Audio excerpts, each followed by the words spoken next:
இன்றைய ஆன்மீக தகவலில் இன்றைக்கி கிருத்திகை இல்லையா, முருகப்பெருமானுக்கு உகந்த நாள் இன்றைக்கி நம்ம விரதம் இருந்து முருகப்பெருமானை வழிபடுவது அப்படின்றது மிக மிக விசேஷமானதுங்க.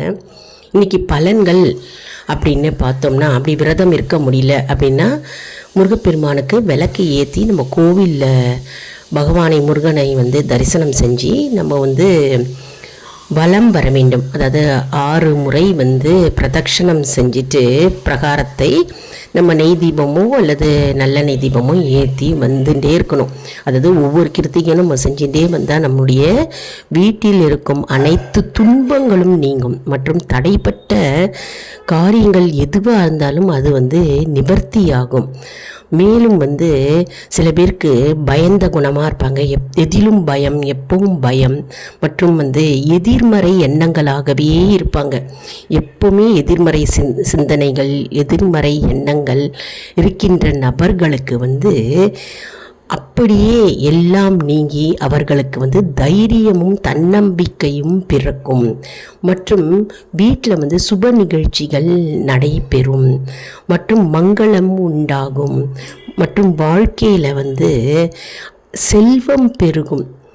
தடைப்பட்ட செல்வங்கள்லாம் அவர்களுக்கு சேரும் மற்றும் அவர்களுக்கு ஆரோக்கியம் மேம்படும். நீண்ட நாள் நோய்பட்டு இருக்கிறவர்கள், நோயில் வாடுகிறவர்கள், அவர்களுக்கு எல்லாம் நோய்கள் எல்லாம் அப்படியே நீங்கும்.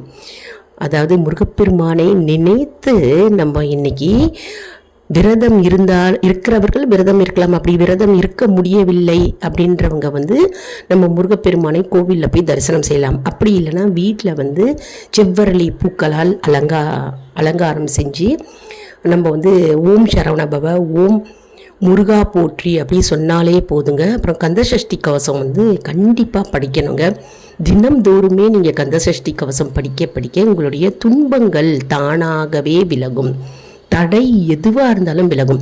அப்படி தினமே படிக்க முடியல, நேரமின்மை காரணமாக இருக்கிறவர்கள் மாலை பொழுதில் விளக்கேற்றி வச்சுட்டு படிக்கலாம். அப்படியும் முடியலன்னா கிருத்திகை, சஷ்டி, செவ்வாய், வெள்ளி இந்த மாதிரி நாட்களில் கந்த சஷ்டி கவசம், அப்படி இல்லைனா கந்த குரு கவசம், அப்படி இல்லைனா வேல்மாறல் மகா மந்திரம் நம்ம படிக்க வாழ்க்கையில் இருக்கின்ற நம்முடைய துன்பங்கள், பிரச்சனைகள் இருந்த இடம் தெரியாமல் ஓடி போகும் மற்றும் நோய்கள் அப்படியே நீங்கும்.